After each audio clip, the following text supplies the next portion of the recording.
What's up, YouTube? It's your boy Kari here, back again with another video. Thank y'all for tuning in to the channel. Go ahead, hit that like button and subscribe to the channel. Show your boy some love. And don't forget to follow me on Instagram at Kari.hq. Alright, so today I just want to make a video for you guys, talk to you about a topic that is near and dear to my heart. But first, before we get into that topic, let me just catch you up on what's been going on in my life and everything, and at least for the latest and greatest. So right now, you maybe can't tell, but I'm actually in Texas, um, outside the Austin area. So I'm at one of my family's houses, staying here for a while. Just seeing family, catching up with family, taking care of a couple business things that I gotta do for some of these rental properties here in Texas. But yeah, man, I'm just kicking back, trying to enjoy myself out here in the good old great state of Texas. So um, now let's go ahead and get into the topic for today that I wanted to talk about. So not a lot of my followers know this. It's not something that I put out there very often, but I actually have a sister um, that is special needs. So when I say special needs, that can mean a lot of things. For her, for my sister, she is deaf, meaning she has hearing loss. She can't hear the same way that we can hear. And she also has some mental issues. Basically, like her brain isn't developed the same as a normal adult. So she kind of has the brain of, I believe the doctor said, of someone in about the third grade or so, give or take a couple grades. But basically, that's where her mind has developed to, in terms of being able to problem solve and tackle complex issues, right? So that's my sister, guys. She has these disabilities. Um, it's something that has been going on my entire life. So she's older than me, so it's been that way since she was born. She was born that way, a few months premature, actually. Um, my parents said that she was so small that she could fit in the palm of your hand when she was born. Um, so basically, she's had that disability her whole life. When we were younger, she went to the school for the deaf in Texas, and then when we moved to New Jersey, she also went to the state school for the deaf in New Jersey. So um, the cool thing about the state schools for the deaf is that they have a lot of different programs and options for the kids, um, and most of the teachers and staff there are also deaf. So everyone is used to speaking sign language, and most of the kid, well, all the kids there have some type of disability and or are deaf. So her life growing up was surrounded by people like her. So I would assume that it wasn't so um, uh, it wasn't so she didn't seem very different because everyone she went to school with also had problems. Versus, I know some kids uh, don't have the ability to go to the state school, so they go to the local high school, and where everyone is pretty much normal, and then they get into like a special program or something. I believe that is a lot harder to deal with for the kid that has disabilities because everyone else doesn't.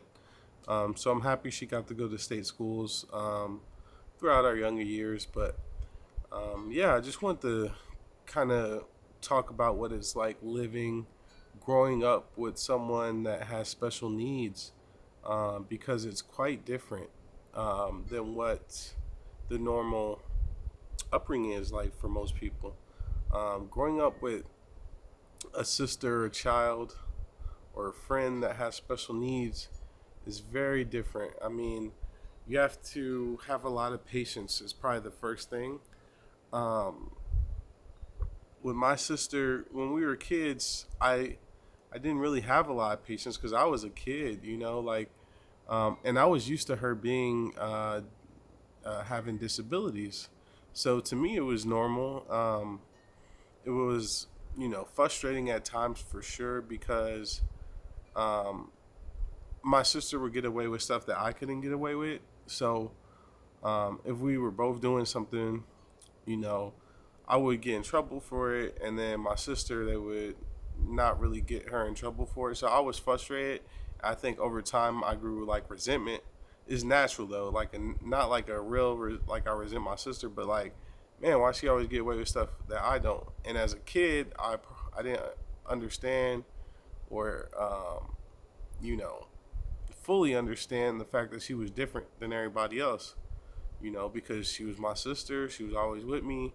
I knew I couldn't talk to her like I could talk to everyone else. I knew, she was different, but like to me, she always with me, so I don't feel like she should get away with nothing. But of course she should. So that's just one of the things where you got to have patience when dealing with somebody that has disabilities. That helped me today and in my life today. Um, just not trying to understand everything because some things are not meant to be understood. Like nobody knows why my sister is like that, but God made it that way, and so it's not really um, any value in questioning God's work. You just deal with it. So that was a big lesson for me, and now I take that forward. And when things aren't necessarily right the way they should be for whatever reason, I try to just deal in reality and look at the situation for what it is and not question God's work. So, huge lesson. But back to some of the things that you may not know what it's like growing up with a disabled person in the house. It's challenging, on the whole family. It made me grow up a lot faster because I had to start doing stuff to help out my sister and my mom. It was just us two. So for the only man in the house, it can be an accelerator in your maturity and your growth, and that's how it was for me. I know a lot of kids that are brought up in tough situations or in the inner city with like a family or with like younger brothers and sisters, and then the parents aren't really right. Maybe they're on drugs or something like that. Those kids have to grow up quick and take care of their brothers and sisters that's younger than them. So while my sister was older than me, I kind of had to do that same type of thing where I had to look out for my sister, grow up fast, and kind of be the man of the house ahead of schedule. Mind you, and we're living, far away from our core family in Texas. We're living in New Jersey, so it was just us. So that responsibility is just heightened a little bit more for me. But we made it, you know what I mean? It was a struggle. My mom put us through school, worked a lot to provide for us. And so, I had to pick up the slack where I could. I did my best. But like I said, it goes back to the patience. It taught me a big lesson in terms of patience, and then the maturity. The big one. I matured fast. People always would tell me like, you act like you're older than you are. You seem like you're older than you are, and I think it was because of that, having to be the man of the house. Because my sister, who's older, had disabilities, right? And so that is what it is. Another thing, and this is really on a positive note, um, just seeing my sister enjoy her life. Obviously, it's a different life than the typical, but she enjoys it. She laughs a lot. She's happy. That makes me so grateful for what I have, and it makes me kind of look at other people that are unhappy, ungrateful, and just be like, what the fuck? Like, how could you not cherish what you have when you can speak, you can use your mind, you can, drive a car. These are all things that really my sister can't do or has problems with.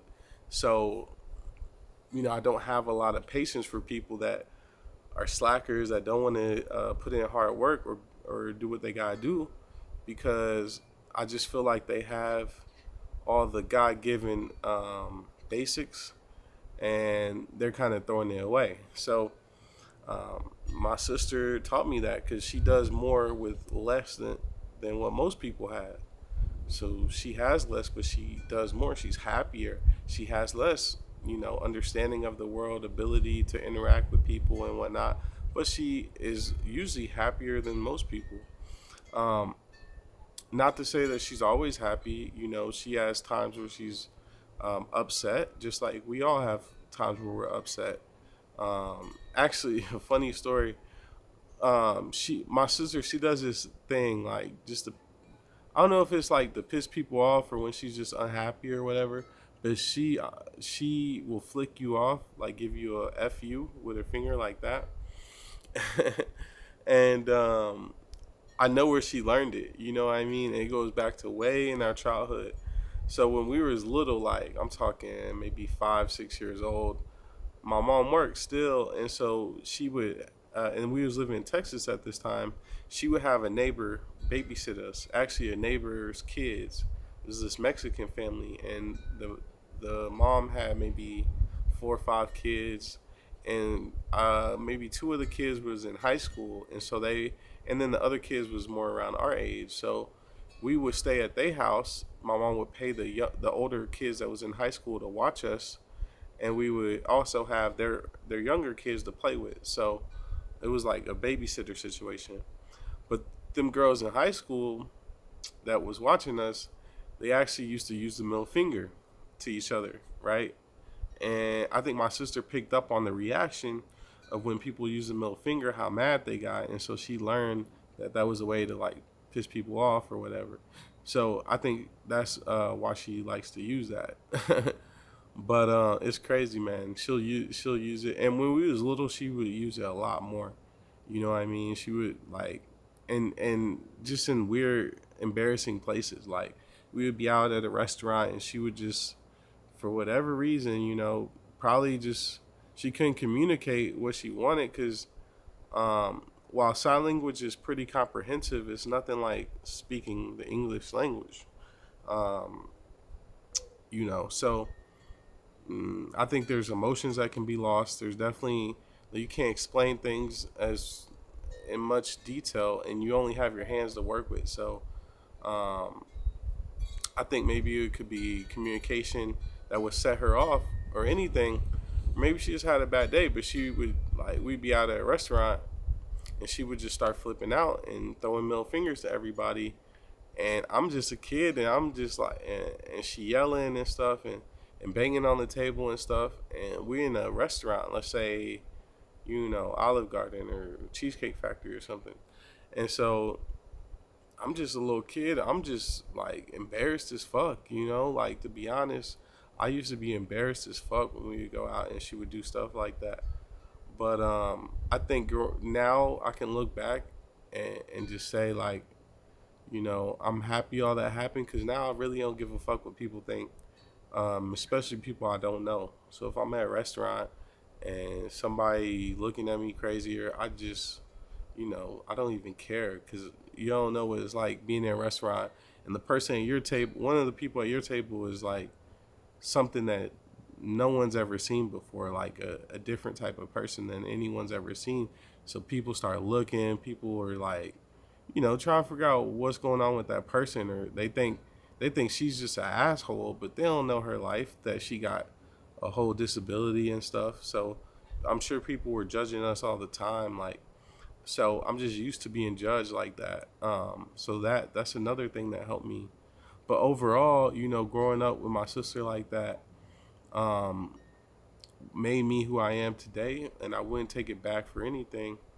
Um, but yeah, I just wanted to come to you guys and speak on that because I feel like it's probably a lot of people out there that I know it's a lot of people out there that got family members and friends with disabilities, but maybe I feel like the disabled folks don't get the shine that they deserve. It's so hard for them to make it in a life where everything can be confusing. Everything is just everyone has an ability that you just don't have, which is crazy. Just imagine not having the ability to hear or not having the ability to see, or it's just crazy to me, how these blind people make it, how these deaf people make it.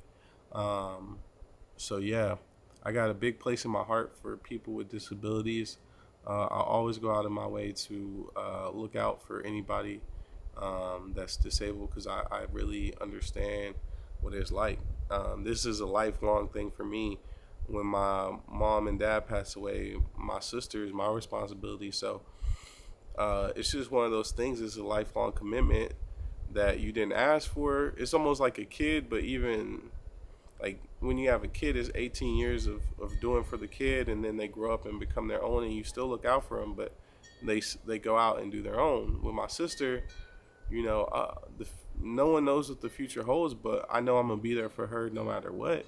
So, it's something that I have to consider in my life. Like, if I'm thinking about getting married or moving somewhere or whatever, I have to consider my sister, especially more once my mom and my dad aren't able to care for her anymore. Because right now, I don't really have to do anything because she lives with my mom and she's cared for.